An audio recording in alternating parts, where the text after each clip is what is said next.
Russian President Vladimir Putin fine-tunes Russia's nuclear doctrine after Ukraine is given the green light to use long-range US weaponry. Under the updated doctrine, Moscow will consider aggression from any non-nuclear state, but with the participation of a nuclear country, a joint attack on Russia. Big words, Vladimir, but you keep making these red lines since the beginning of the war in February of 2022, and Ukraine keeps crossing them, or NATO does, and you do nothing. It's yet another signal from Russia that they are ready to use nukes. Remember that the Soviet Union collapsed in the early 1990s, and nobody knew what was what for several years. We don't know how many Russian nukes are capable of launch. We don't know how many are capable of being armed or detonated at this point. And the Russian military isn't even sure how many of them would actually make it out of the country if they were launched. I am not downplaying the use of nuclear weapons. That's a horrendous thing.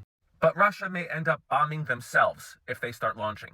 There's also the fact that they always like to exaggerate their power, like their hypersonic missiles, which are pretty much a joke.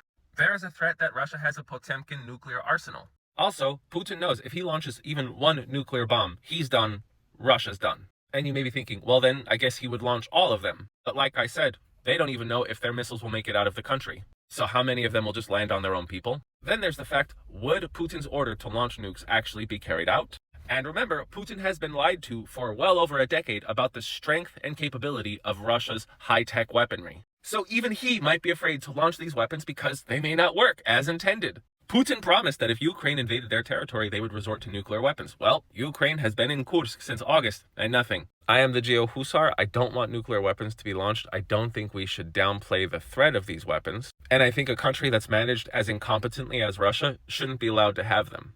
Thanks for watching.